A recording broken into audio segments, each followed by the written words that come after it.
साबित होंगे। जो आज हॉस्पिटल में बंदा मरता नहीं है, मारा जाता है। नमस्कार, आप देख रहे हैं युवा सियासत और मैं हूं आपके साथ एक वर्मा। इस वक्त हम लोग मौजूद हैं नई दिल्ली रामलीला मैदान पर। आज यहां पर नए मुख्यमंत्री का शपथ ग्रहण समारोह चल रहा है। जो लोग यहां पर आ रहे हैं उनसे चलकर जानते हैं क्या कहना चाहेंगे। आज इतना बड़ा जो यहां कार्यक्रम चल रहा है, क्या कहना चाहेंगे। आज महिला मुख्यमंत्री का यहां पर मुख्यमंत्री खुशी की बात है, बहुत खुश हैं हम लोग कि मोदी जी ने दिखा दिया कि महिला को बना के कि हम लोग को कितना सम्मान करते हैं, इज्जत करते हैं दिल से, इसलिए वो दिखा दिए हैं। हम लोग बहुत खुश हैं। हम लोग चाहते हैं कि हम लोग खुशी से, शान से रात निकले, सुबह निकले, कभी भी निकले तो शान से निकले, क्यों उन्होंने दिखा दिया, भरोसा किया है। मोदी सरकार पर भरोसा है, चाहे करे या नहीं करे, लेकिन भरोसा है। 2500 रुपया वाली भी बात है, तो वो भी बात है कि मतलब दे तो अब हम खुश हैं, और ना देंगे तब भी अगर दिल्ली का विकास करेंगे हम उसी में खुश हैं। आम आदमी पार्टी कहती थी कई जन्म लग जाएंगे आपको दिल्ली में आने के लिए। अरे आज तो अपना मुंह शीशा में भी देखने लायक बेचारा नहीं होगा, वो क्या बोलेगा, वो तो किसी काम का नहीं है। पहले तो लल्लू लाल है बेकार, उसका बारे में मत बोलो, बहुत कुछ बोल दूंगी, अब बुरा लग जाएगा, सुनेगा बेचारा तो दुख लग जाएगा। 22 सीट लेकर आए हैं वो। अरे छोड़ो, वो भी कितने खिलाया पिलाया, यहाँ जितना वो जुलूस निकाला ना, जितने पार्टी उसने खर्च किया ना, हम लोग को भी थोड़ी थोड़ी मतलब हो गया था कि बहुत पैसा खर्चा है, दारू बांटा है, पैसा बांटा है, लेकिन हम लोग नहीं गए उसके सपोर्ट में। 600 रुपया बांटा है, लेकिन हम लोग नहीं गए। हम लोग बीजेपी पार्टी में थे, हैं, रहेंगे।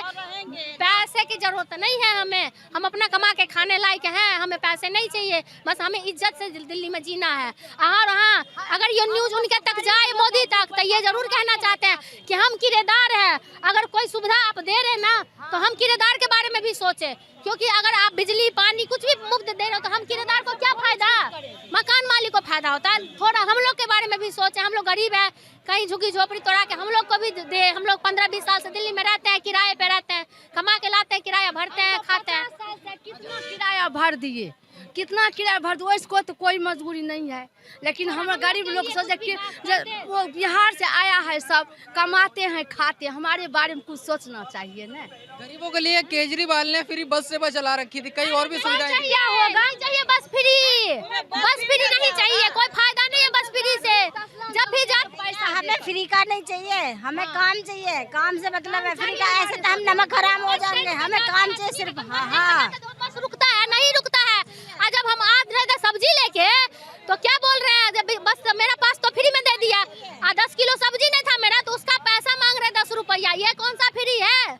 मैं तो ड्राइवर की ऐसी तैसी कर दी, मार को छूटी, क्यों किस बात का बदस बेरोजगार न बनाए, इसलिए हमने सरकार बदली है। हम चाहते मेहनत करना, खुद करो और करवाओ, जीने दो, जियो, जल ही जीवन है, जीवन साफ, हवा साफ तो दुनिया सही रहे। 187 इंजीनियर निकाले, जिसकी वजह से केजरीवाल आया था बीएसएस के 187 इंजीनियरों की तरफ से बिजली के मैटर पे। आज उन 187 इंजीनियरों को जॉब मिलनी चाहिए, वो सब 50-50 साल के हो गए अब। और आप देखो कोर्टों में धक्के खा रहे हैं, को हाईलाइट करिए, कोर्टों में मैं कांग्रेस हो, क्योंकि केजरीवाल को और पार्टी हो। 2009 में हम लोगों ने धरना प्रदर्शन कर अन्ना हजारे के वहाँ पे, फिर हमने शामनाथ मार्ग पे भरा बीएसएस के शीला दीक्षित भीख मांगो अभियान, यदि आपको पता हो तो 2011 में। और फिर उसके बाद केजरीवाल को बीएसएस के मैटर में हमने बताया, जो कैफा के मीटर होते हैं उसमें क्या क्या गड़बड़ी थी, ये उसके मैटर पे आया था, बिजली के मैटर पे आया था, नहीं आया था। इसने क्या करा, और 187 इंजीनियर आज भी धक्के खा रहे हैं। और बीएसएस मैं उसमें से एक हूँ, मैं खुद ही बीएसएस का। और सुनो, और बीएसएस में तो भाई सबसे बड़ी घपलेबाजी क्या है, किसी को नहीं पता। 3-3 महीने का आई कार्ड बनाते हैं, जो बंदे 10-10 साल से लग रहे हैं, 2002 के लग रहे हैं, और उनको कोर्ट में मतलब कभी भी नहीं बताया जाएगा वो मतलब परमानेंट, लेकिन 10-10 साल से लग रहे हैं, हर 3 महीने में आई कार्ड रिन्यू हो रहा है। ये सबसे बड़ा घपला है, किसी को भी नहीं पता। अच्छा, क्या कहना चाहेंगे, एक नए चेहरे को दिल्ली मुख्यमंत्री बनाया है। मैं दिल्ली की जनता को बहुत बहुत शुभकामनाएं देना चाहता हूं, क्योंकि दिल्ली अपने खून के आंसू पिछले 12 साल से रो रही थी। दिल्ली की सारी व्यवस्थाएं ठप हो गई थी, और इसी दुर्दशा को देख के देश के यशस्वी प्रधानमंत्री आदरणीय नरेंद्र मोदी जी ने दिल्ली की कमान अपने हाथ में ली, और पूरा भारतीय जनता पार्टी का चुनाव अभियान आदरणीय मोदी जी ने अपने हाथ में लिया। दिल्ली के भाजपा नेताओं में उतना दम नहीं था जो केजरीवाल के झूठ और प्रपंच की राजनीति को हरा सकें। मोदी जी ने इस बात को पहचान लिया, मोदी जी ने पूरा चुनाव अभियान अपने हाथ में लिया। दिल्ली और देश की जनता को मोदी जी पर दृढ़ विश्वास है, मोदी जी जो कहते हैं मोदी जी वो करते हैं, ये विश्वास देश के एक एक जन के अंदर है, और उसी विश्वास का परिणाम है कि दिल्ली में भारतीय जनता पार्टी की सरकार बनी, रेखा गुप्ता जी मुख्यमंत्री बनी हैं।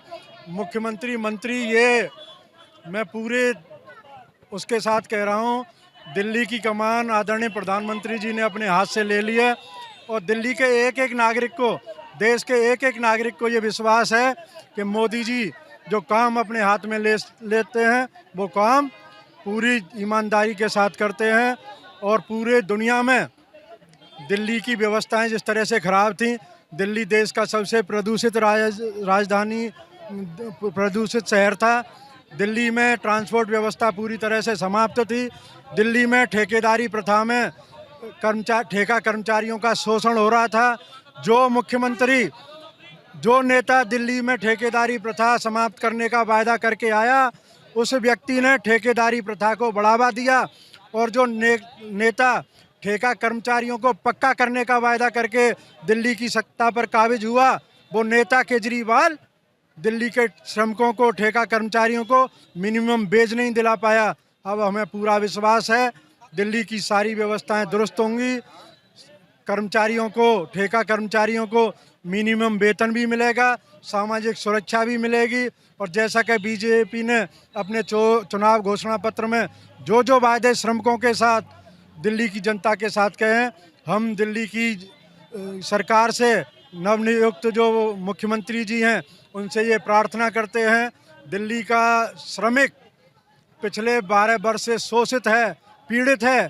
ठेका कर्मचारियों को छोड़ दीजिए, सरकारी विभागों में जो टाइम बाउंड प्रमोशन होते हैं, केजरीवाल के 12 वर्ष के शासनकाल में कर्मचारियों को टाइम बाउंड प्रमोशन तक नहीं मिला है।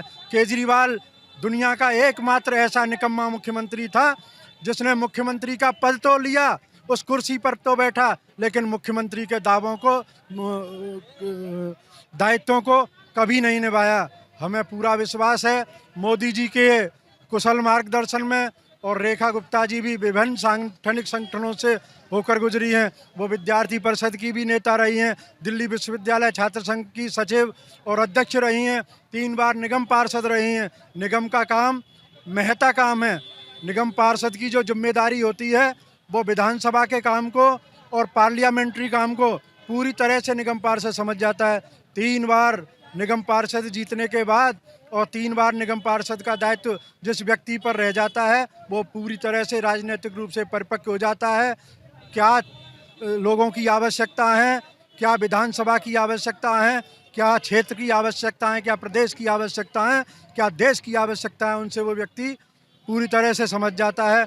हमें पूरा विश्वास है रेखा गुप्ता जी एक सफल मुख्यमंत्री साबित होंगी और जो जो वायदे दिल्ली की जनता के साथ भारतीय जनता पार्टी ने और यहाँ के प्रदेश नेतृत्व ने, केंद्रीय नेतृत्व ने किए हैं, हम पूरा विश्वास है कि वो वायदे अपने पूर्ण करेंगे। श्रमिकों के जीवन में खुशहाली आए, उनको रोज़गार गारंटी मिले, उनको लिविंग वेज मिले और उनकी जॉब की गारंटी रहे, जॉब की सुरक्षा रहे, ऐसी व्यवस्था ये नई सरकार करेगी, ऐसा हमको भरोसा है। 87 निकले हुए हैं। मैं बीएसएस का एक एक प्रूफ दे सकता हूँ। जो बीएसएस में घोटाले होते हैं, 3-3 महीने का जो आई कार्ड रिन्यू होते हैं, जो कोर्ट में हमारा, देखो मैं बीएसएस में 10 साल रहा, मैंने 10 साल में यही देखा और हमारे को लेकर निकाल दिया केजरीवाल के मैटर पे ही, क्योंकि केजरीवाल को हम जो लेके आए ना 87 का उसमें, और ये मतलब 3-3 महीने बीएसएस में जल बोर्ड में क्या है, मतलब कि वर्कर को तो तुम देते नहीं हो कुछ, जिनके बलबूते पे उनको क्या लाइनमैन भी उसी को लाइन बना देते हो, उसी को जेई बना देते हो,